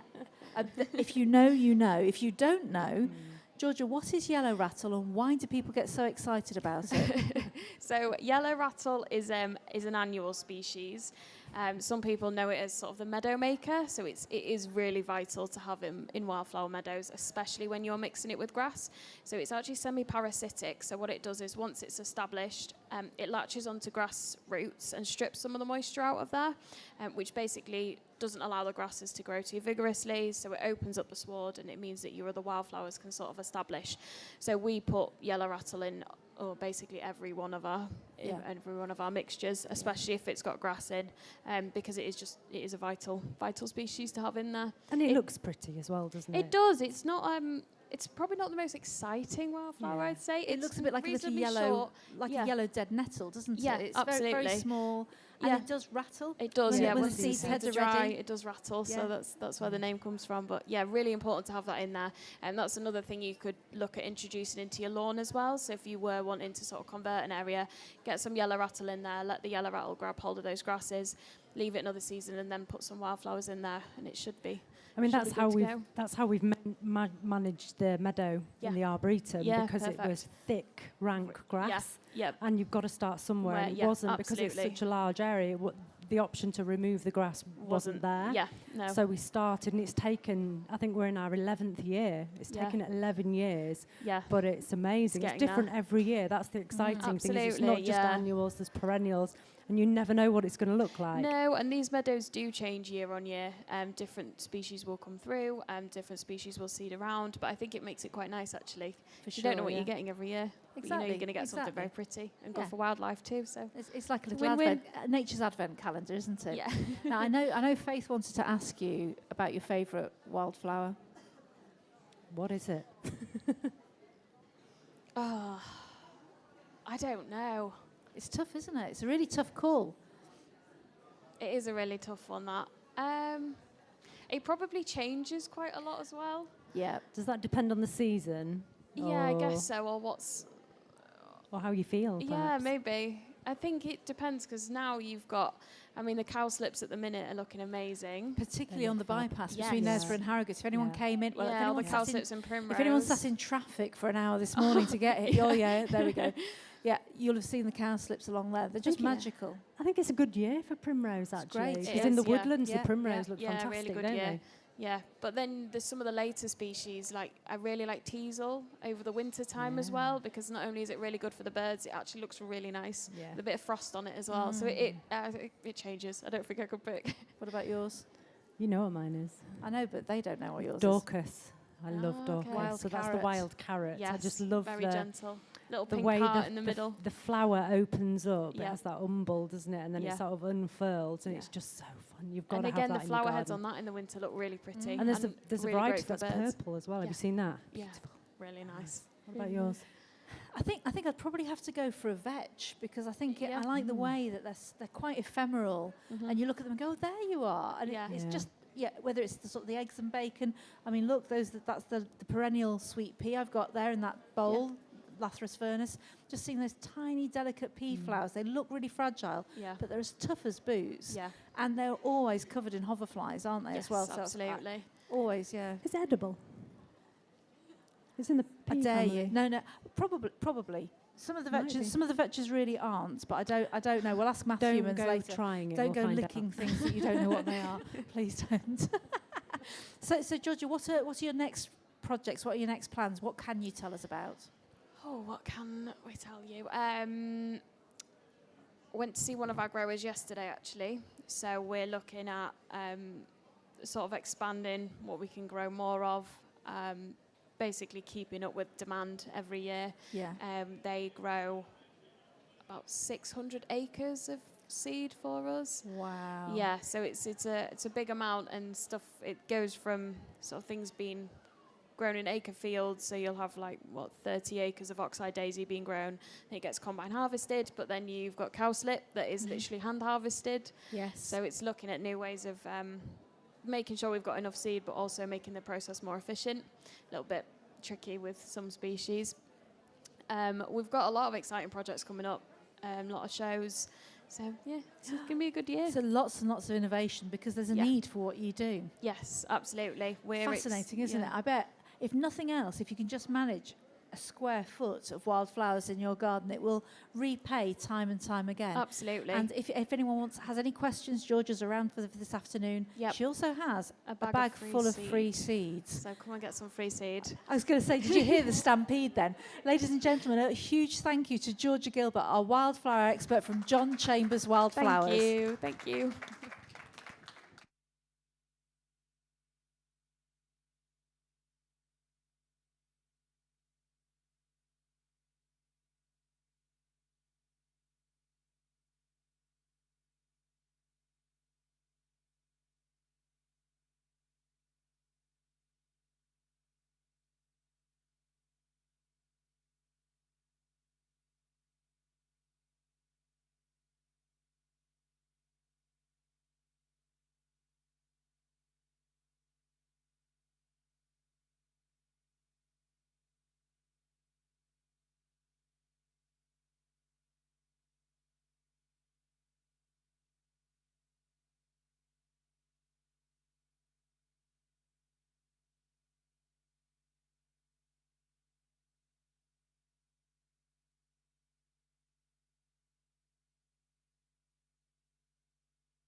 Good afternoon, ladies and gentlemen, and a very warm-hearted, if slightly cold-fingered welcome to the Harrogate Spring Flower Show. It is a chilly Friday, isn't it? A chilly Friday, which is a good job that you're here because you wouldn't get anything done in the garden. It's just too cold.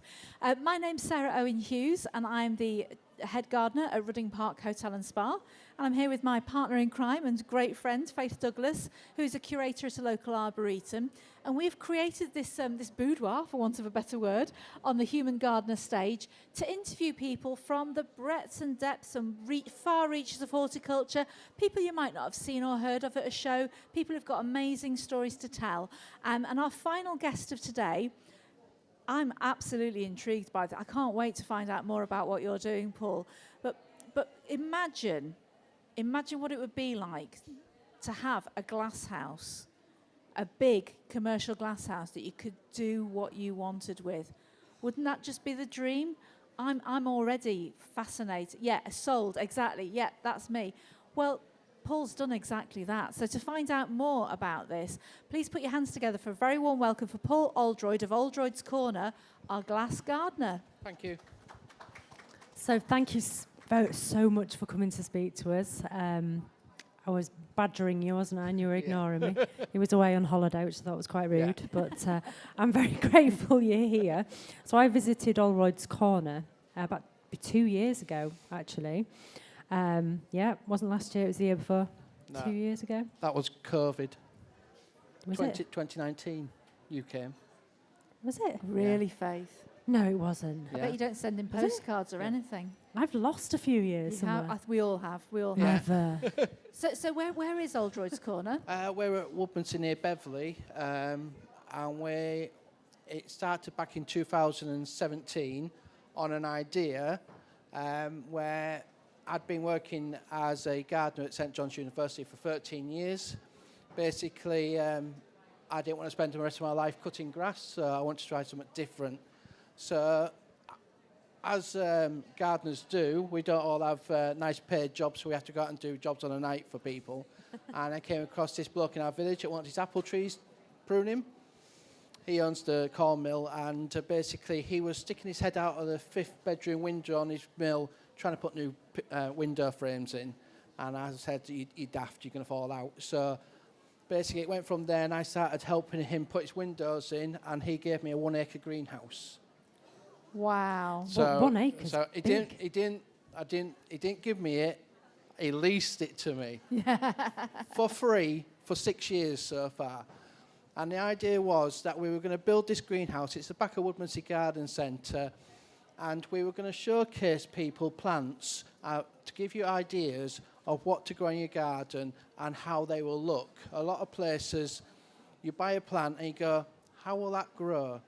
And you don't have a clue. So what we were doing was trying to invent a garden centre where you look around the gardens and everything you wanted was there to grow. That didn't happen as I wanted it because Woodmansey Garden Centre was on the doorstep, and they stopped that very fast because we were going to be competition. So I thought, okay, we'll go down a different aisle, and we put a full tropical botanical garden in this greenhouse in 4 years with no money. So we begged, borrowed. I won't say steal, it was long-term borrowing. Acquired. But we went round and we basically dug out of people's gardens that they didn't want anymore, and we put it in. Now we have people who work with us from Thwaite Gardens at Cottingham. They're a marvellous botanical garden that's owned by Hull University. In its heyday, it was cutting edge. It was absolutely lovely. They ship us tropical plants. We grow our own tropical plants. We have vegetable gardens. We have a lawn. And that's just on a 1/4 acre we kept to one side, and we've set our own nursery up, so we grow our own stock. And then we've had that going for 6 years. When we set it up as a limited company thinking it would make our fortunes. That didn't work either. So over the time, we've had more and more community come into this garden. And it's only been in the last year that we've actually turned around and said, right, we cannot be a limited company taking money off the community and putting it in our pockets. which quite honestly we've never done because I'm one of these people that comes to Harrogate Flower Show and blows all my wages and everything and putting more plants into this greenhouse. Look at all the bags. Everyone's gone shopping when they're hungry. See? It's they're only here to rest their fingers because they're cut in with the carrier bags. Exactly. We all do it, Paul. You're in good company. Exactly. So we've never took any profit out of this greenhouse. We've put all profits back in. So we've gone down the CIC route to make us a full community garden. In 2019, Beverley Men in Sheds were looking for a workshop area. So we've said, come in, join us. We love what you're doing with men's mental health. So they've been in with us since then. They've expanded. We've built them a brand new workshop this year, concrete floors, walls, and they're expanding their workforce. Next to that, we've built a full-fledged classroom because we teach schools. At the moment, we're just teaching them basics, AQA awards, soil production, growing, how to grow plants. We're expanding that. We've just, technically myself has just gone down the Lantra route. So now what we're saying is people are not coming into horticulture anymore. You can get a better wage working in Aldi, but we're wanting to change that. We're wanting people to retrain, it doesn't matter how old you are, and come back into horticulture. We're desperate for staff everywhere. Yeah. So what we're doing at Old Droids is we're bringing on training where you can come and train and do everything from seed sowing, propagation, to tropical growing, but yet we're not scared of bunging you on a tractor or a mini digger or any piece of machinery you want to be trained at a low cost. What we're finding is people are wanting to retrain and come into horticulture, but like everybody knows now, the cost of living, we cannot afford it, and people are stuck in a job that they don't want. So what we're trying to do now is get funds to retrain people at a low cost, get them onto machinery and train them in horticulture. That's Fantastic. amazing. That's amazing. I've heard a rumour that you've got, is it a police van? Yeah, it was when I visited, you showed me, it was like a prison cell.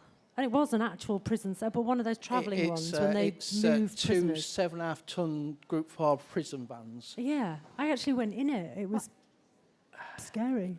We've had some comments this weekend, haven't we? Because we sat on a 4-poster bed together. And now you're telling me you spent time in the back of a police van. In Old Droids, we don't like normal people. We like the weird and wonderful. Well, and we are weird and wonderful. So we have 2 Group 4 prison vans that were getting scrapped. Since then, we've pulled all the cells out, and we're using one of them as a tool container for ourselves. Yeah. The other one, what we're wanting to do is we're wanting to use the cells themselves to train, to show children how composts work, but not just in this country, so throughout the world. So you'll have Australia, creepy crawlies in that cell. Wow. The rainforest and that. Yeah, that's a project that's on hold at the moment till money comes in. Yeah. But that's what they're there for. So if Excellent, anybody wants a project, that's standing there waiting for someone to take on. Yeah. And you were saying earlier you have yoga classes. Yeah. So you've got your men's shed. Yeah, we've got many sheds. We've got Beverley and Bloom. They use us for growing their stock for going to Beverley. Then we have 6 yoga teachers coming now because we have a massive lawn in the middle. And it's kind of surroundings, isn't it? Yeah. It's a really nice little space, really peaceful. So since you've been in, we've built a bandstand as well. Oh my gosh. So wow. So now the yoga teacher has just done what they call trauma yoga. Yep. So we've gone on to the green social prescribing. So we're trying to get doctors to come to us to bring people. Quite honestly, it doesn't have to be anything I'm at with you. You just want to turn off for half an hour and relax. My yoga teacher's there, and she'll train you how to breathe and relax. So she's there doing that. So we've got that project on, and she's leading that. Then with the classroom that we're building, it's going to be a multi-use area. So what we're trying to do there is there's a lady coming in doing Reiki and a therapy lady. So, for example, in Hull is our closest therapy centre you go there, you talk to somebody for an hour, and you walk out and you hit with the traffic of Hull, and straight away you're wound up and you're tense, and you know what it feels like. In with us, you come in, have your therapy session, have your Reiki, have your yoga, whatever you want, or just sit with friends and talk. But then as soon as you walk out of that room, you're straight into the garden, and you can sit there as long as you want. And I know when I've done my job properly, when I've got bananas up to the roof in July, August, and I've got a bloke that's been coming in for 6 years now, and he sits and reads his paper, and I'll be weeding, and all I hear is and he's snoring away. My job's done. He does. That's what we're there for. Yeah. Fantastic. That's fantastic. And what are your next plans? Because I can't believe that you're just with your acre. I'm not. I can't believe you're just going to sit there and go, actually, I'm quite happy. With the teaching side of it, so the greenhouse that we're sat on, the family's been on there that owns the greenhouse since 1937. They were growers.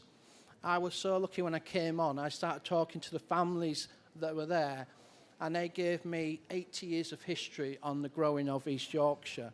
We've lost 70% of our growers in East Yorkshire, but they gave us all the manuals, all the workbooks, everything for the last 70 years. And the site that we're on now has just got planning permission for the biggest light growing shed in Europe to go in. So they're talking to Ocado now. So that's the next stage. So we're getting onto it where we're going to teach people from growing in the ground to growing hydroponically to growing lights. And we're hoping to be, I'm hoping next year we'll be doing that. That's exciting. Well, maybe you'll come back next year and tell us all about it. Yeah, that'd be good. Be good, wouldn't it? That's incredible. That's incredible. Honestly, Paul, what an inspiration. It starts off as I helped someone fix their windows and ends up being, so I took on an acre of glass.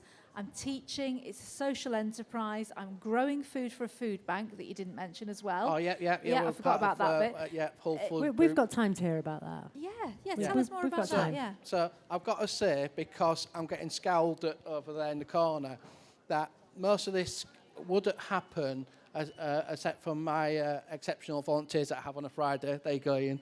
And, thank you to the volunteers. I taught Ian everything he knows. The volunteers that come on a Friday are exceptional. I can go on holiday and I can trust my greenhouse to them. Yeah. And we have a nice lady, don't we, who makes cakes, Ian, so we have cake and coffee. So if anybody ever lives near Hull and wants cake and coffee and a bit of volunteer work, we're always happy to see people. But yeah, again, we don't just stick in the greenhouse. We like to get out and about and see people and see what everybody's doing and try and help. So we're talking to Humber Food Group. They've got their community veg plots and gardens. We're growing for food banks with part of them. So they've just started an app where food banks can come on and go, we want you to grow this, this and this, because there's no point us growing stuff like pak choy and chard and everything else, and then it goes to a food bank and they go, what is it? How do you cook it? So what we're trying to do now is we're going to grow that, because I like eating it myself, but we're going to grow that, then we're going to send them recipe cards out and show people how to cook it on the cheap. Yeah. So that's through Who Full Group. Then we're part of Climate Connect. That's another charity base in Hull. So we're talking to them about how we can become more carbon neutral, all that thing. So we're on with them. We're trying, what my aim is it's all right doing everything yourself, but there's people out there that knows how to do it better, or they've got fresh ideas. So whoever comes in the greenhouse and go, Paul, try this, Paul, try that. I'm open to everybody. Yeah, I manage it, but I'm open to ideas, fresh ideas, and we go with the idea that works. Amazing. Collaboration. Absolutely. Yeah, that's what it needs. It's that network, the roots network of trees. It's the same in gardening, isn't it? Yeah. There's a mycelial network where somebody will know somebody and somebody else. And it's just so exciting to hear about your journey so far. And I think it's going to be really fascinating to watch how Old Droid's Corner goes from strength to strength. You'll have to pop in. You try and stop me. The thing is, we're not virtual friends anymore. We're now real friends. I've got to say, on the 10th of June, if you pop in there, we've got a full brass band and a proms. Ooh, and there that's we go St Mary's Community Band. And I'm a brass player, so I'm sold on that already. Yes, Paul, that's just been incredible. Everyone, please put your hands together. Say a huge thank you to Paul Oldroyd of Old Droid's Corner, our incredible glass grower. Thank you. Thank you.